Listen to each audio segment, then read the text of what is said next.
तो आज मैं आपको एक अनोखी रहस्यमय कहानी सुनाऊंगा। अगर आप चैनल पर नए हैं तो अभी सब्सक्राइब कर ले, क्योंकि यह मेरा दूसरा नया चैनल है। तथा कहानी पूरा देखे, अंत में एक अनोखा रहस्य छुपा है। धन्यवाद। तो सुनिए। हिमालय की तलहटी में कल्पना लोक नामक एक गांव था। ये गांव अपने अजीबोगरीब रिवाजों के लिए प्रसिद्ध था। यहाँ के लोग दीपावली को अंधविश्वास और भ्रम के साथ मनाते थे। कल्पना लोक में एक बहुत पुराना नियम था। गांव के बीचों बीच एक विशाल ब्रह्म की दीवार खड़ी की गई थी। इस दीवार के एक तरफ गांव के अमीर और शक्तिशाली लोग रहते थे और दूसरी तरफ गरीब और साधारण लोग। अमीर लोग, जिन्हें प्रकाश संपन्न कहा जाता था, मानते थे कि उनके पास ही शुद्ध ज्ञान है, इसलिए उनके दिए ही असली हैं। वे मानते थे कि दीवार के पार के गरीब लोग अज्ञानी हैं और उनके दिए अशुद्ध हैं। गरीब लोग, जिन्हें अंधकार युक्त कहा जाता था, मानते थे कि उन्हें अमीर लोगों के ज्ञान तक पहुंचने का कोई अधिकार नहीं है और उनके दिए वास्तव में कमजोर हैं। हर दीपावली पर दोनों ओर के लोग अपनी अपनी तरफ दिए जलाते थे, पर दीवार के कारण उनका प्रकाश कभी मिल नहीं पाता था। इस दीवार के कारण गांव में कभी भी पूर्ण प्रकाश और पूर्ण शांति नहीं आ पाई थी। गांव में एक छोटी बच्ची थी जिसका नाम था जिज्ञासा। जिज्ञासा दोनों ओर रहती थी। वह गरीब भी थी, पर उसके हृदय में ज्ञान पाने की गहरी इच्छा थी। वह रोज उस ऊंची दीवार के पास बैठती और सोचती थी कि दीवार के पार की रोशनी और ज्ञान कैसा होगा। दीपावली से पहले जिज्ञासा अपने गांव के संत बोधि के पास पहुंची। उसने पूछा, संत जी, सभी कहते हैं कि दीपावली अंधकार पर प्रकाश की विजय है, पर हमारे गांव में तो प्रकाश पर विभाजन की विजय है। ये दीवार हमें सच देखने से क्यों रोकती है? क्या ज्ञान केवल अमीरों के लिए है? संत बोधि ने गहरी सांस ली। पुत्री, ये दीवार ईंटों की नहीं बल्कि अज्ञानता के भ्रम की है। दोनों तरफ के लोग सोचते हैं कि उनके पास जो है वही पूरा सत्य है। वे भूल गए हैं कि सत्य और ज्ञान का प्रकाश साझा करने से ही बढ़ता है। संत ने उसे एक अद्भुत उपाय सुझाया। इस दीपावली पर तुम्हें न तो ज्यादा तेल खरीदना है, न ही दिए बेचने हैं। तुम्हें केवल उस दीवार को भेदने का संकल्प लेना है। दीपावली की रात आए। प्रकाश संपन्न लोगों ने अपने महंगे दिए दीवार के सहारे लगा दिए, ताकि वे दीवार को और मजबूत दिखा सकें। अंधकार युक्त लोग पने दियों को डर डर कर जला रहे थे, ये सोचते हुए कि उनके दियों में तो ताकत ही नहीं है। जिज्ञासा चुपचाप उस दीवार के सबसे निचले हिस्से पर पहुंची। उसके पास न हथौड़ा था, न औजार। उसके पास केवल एक साधारण मिट्टी का दिया था, जिसे वह अपने हृदय के पास रखकर लाई थी। ये सत्य जानने की इच्छा का दिया था।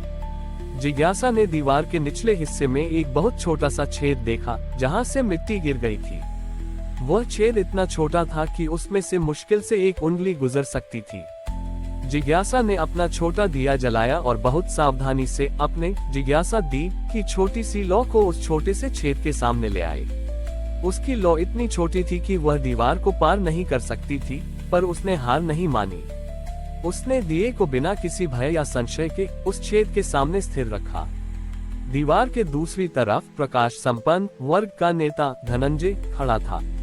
वह अपने दियों की तारीफ कर रहा था जब उसकी नजर दीवार के निचले हिस्से पर पड़ी। उसने देखा कि अंधेरे में भी एक अत्यंत सूक्ष्म, स्थिर और शुद्ध प्रकाश का बिंदु दीवार को भेदने की कोशिश कर रहा है। धनंजय को लगा कि यह कोई चमत्कार है। उसने अपने सारे चमकीले दियों को हटा दिया और उस सूक्ष्म बिंदु के सामने झुक गया। जब धनंजय ने अपनी आंखें सिकोड़कर उस छेद से झांका, तो उसे दीवार के पार अंधेरे में खड़ी जिज्ञासा और उसके हाथ में सत्य के दिए की स्थिर लौ दिखाई दी। और जब जिज्ञासा ने अपनी आंखें सिकोड़कर उस छेद से झांका, तो उसे दूसरी तरफ के दियों का वास्तविक प्रकाश नहीं, बल्कि धनंजय की आंखों में पहली बार दिखाई देने वाला मानवीय आश्चर्य और जिज्ञासा का भाव दिखाई दिया। दोनों को एक साथ एहसास हुआ, सच्चा ज्ञान और प्रकाश न तो दीवार के इस पार था, न उस पार। यह उस छोटा सा छेद ज्ञान पाने की उत्सुकता में था, जिसे जिज्ञासा ने खोला था। धनंजय ने तुरंत अपने साथियों से कहा, ये दीवार ज्ञान को रोक रही है, अज्ञान को नहीं। तोड़ दो इसे। मिलकर दोनों तरफ के लोगों ने उस भ्रम की दीवार को तोड़ना शुरू कर दिया। जैसे ही दीवार टूटी, दोनों तरफ के दियों का प्रकाश आपस में मिल गया। अमीर दियों की चमक ने गरीब दियों को सहारा दिया और गरीब दियों की सादगी ने अमीर दियों के अहंकार को कम किया। नगर में पहली बार पूर्ण प्रकाश फैला। संत बोधि ने कहा, दीपावली अज्ञानता की दीवार को तोड़कर साझा सत्य को स्वीकार करने का पर्व है। ज्ञान केवल किसी एक वर्ग का नहीं होता। जब तक हम ज्ञान को बांटते नहीं, तब तक हमारा अपना प्रकाश भी अधूरा रहता है। इस प्रकार कल्पना लोक ने भ्रम की दीवार को तोड़ा और साझा ज्ञान के प्रकाश से सच्ची दीपावली मनाई। कल्पना लोक में भ्रम की दीवार टूटने के बाद नगर में एकता और साझा ज्ञान का प्रकाश फैल गया। प्रकाश संपन्न वर्ग ने अपने ज्ञान और संसाधनों को अंधकार युक्त वर्ग के साथ बांटना शुरू कर दिया। जिज्ञासा छोटी बच्ची अब पूरे नगर की नायिका बन गई, क्योंकि उसी ने सत्य के छेद से शुरुआत की थी। लेकिन एकता के इस नए माहौल में एक नई और अप्रत्याशित चुनौती सामने आई। कल्पना लोक, जो पहाड़ और जंगल के किनारे स्थित था, अक्सर जंगली जानवरों के हमलों का शिकार होता था। पहले जब दीवार थी तो अमीर लोग सोचते थे कि वे ऊंची दीवार के पीछे सुरक्षित हैं, और गरीब लोग सोचते थे कि यह उनका अकेला संघर्ष है। अब दीवार टूट चुकी थी और खतरा पूरे नगर के लिए समान था। दीपावली से कुछ दिन पहले नगर के प्रमुख चरवाहे ने चेतावनी दी कि एक बड़ा और भयंकर जंगली हाथी, जो अपनी आक्रामकता के लिए जाना जाता है, जंगल से निकलकर नगर की ओर आ रहा है। पूरा नगर भयभीत हो गया। प्रकाश संपन्न वर्ग का नेता धनंजय, जो पहले केवल हिसाब किताब जानता था, अब घबरा गया। उसने कहा, हमने ज्ञान तो बांट लिया, पर हमें तो जानवरों से लड़ना नहीं आता। हमारा सारा ज्ञान व्यर्थ है। अंधकार युक्त वर्ग का प्रतिनिधि, जो ज्यादातर मजदूर वर्ग से था, बोला, हमारा शारीरिक बल बहुत है, पर हमें यह नहीं पता कि हाथी को भगाने के लिए किस तकनीक का उपयोग करना चाहिए। हमारा बल व्यर्थ है। फिर से दोनों वर्गों में निराशा फैलने लगी। ज्ञान तो था, पर उसे सही समय पर सही जगह इस्तेमाल करने की समझ न बड़ी ये थी। साझा ज्ञान होते हुए भी वे साझा क्रिया नहीं कर पा रहे थे। सभी हताश होकर संत बोधि के पास पहुँचे। धनंजय ने पूछा, संत जी, हमने दीवार तोड़ दी, पर क्या हम इस नए खतरे के सामने भी हार जाएंगे? हमारा साझा ज्ञान हमारी रक्षा क्यों नहीं कर रहा? उद्धरण चिन्ह। संत बोधि ने शांत स्वर में उत्तर दिया, पुत्रों, तुमने ज्ञान का प्रकाश तो जलाया, पर तुम भूल गए कि ज्ञान केवल जानना नहीं, बल्कि खतरा भांपकर तुरंत सक्रिय होना है। तुमने ज्ञान को बांटा है, पर उसे जोड़ा नहीं है। उन्होंने समझाया, हाथी का डर अज्ञान से नहीं, बल्कि असंगठित बल से पैदा हुआ है। तुम्हें अपने ज्ञान के दिए को अब योजना और संगठन के तेल से जलाना होगा। संत बोधि ने जिज्ञासा को आगे आने को कहा।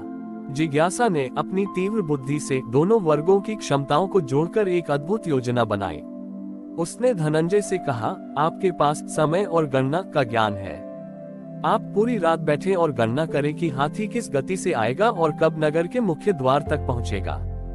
उसने मजदूर वर्ग से कहा, आपके पास शारीरिक बल और मिट्टी की समझ है। आप नगर के चारों ओर दीवार की जगह तेज ढलान वाली मिट्टी की खाई खोदें।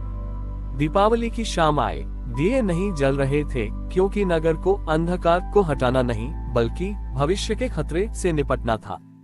धनंजय अपनी गणना में पूरी तरह लीन था। उसने सटीक समय बताया कि हाथी कब आएगा। मजदूर वर्ग ने उस समय का उपयोग करके चुपचाप पूरी रात मिलकर नगर के चारों ओर तेज ढलान वाली चिकनी मिट्टी की खाई खोद डाली। जब हाथी योजनानुसार भोर होते ही नगर के द्वार पर पहुंचा, तो वह जोरदार गति से दौड़ता हुआ आया। लेकिन जैसे ही उसने पैर रखे, वह ढलान वाली चिकनी मिट्टी में फिसल गया और खाई में जा फंसा। उसका बल और आक्रामकता संगठित साझा ज्ञान और साझा क्रिया के सामने हार मान गई। हाथी को पकड़ने के बाद नगर में एक नया प्रकाश फैला। वह प्रकाश केवल दियों का नहीं, बल्कि विजयी संगठन का था। धनंजय ने मजदूर वर्ग के प्रतिनिधि से कहा, मेरा ज्ञान बिना आपके बल और मिट्टी की समझ के व्यर्थ था। मजदूर वर्ग के प्रतिनिधि ने कहा, हमारा बल बिना आपकी गणना और योजना के व्यर्थ था। संत बोधि ने कहा, देखो, ये सच्ची दीपावली है। सत्य का प्रकाश तभी सुरक्षित होता है जब उसे संगठित कार्य के अभय से जलाया जाए। ज्ञान का असली उपयोग विभाजन मिटाने में नहीं बल्कि भविष्य की सुरक्षा सुनिश्चित करने में है। उस दिन कल्पना लोक ने साझा ज्ञान को साझा क्रिया से जोड़कर अपनी सुरक्षा और स्थायी समृद्धि सुनिश्चित की। उन्होंने दिए जलाए और वे दिए ज्ञान और संगठन के मेल का प्रतीक थे। दीपावली का प्रकाश हमें सिखाता है कि ज्ञान को केवल जानने तक सीमित न रखें, उसे संगठन के साथ जोड़कर भविष्य के हर खतरे का सामना करने के लिए सक्रिय कर्म में बदल दें। हमारी और भी आध्यात्मिक एवं अनोखी कहानियां देखने के लिए हमारे चैनल पर जाएं तथा धार्मिक एवं पौराणिक अनोखी कहानियां हमारे चैनल पर है। कृपया जाके देखें तथा हमारे चैनल को सब्सक्राइब करके रखें और वीडियो लाइक जरूर करें। धन्यवाद।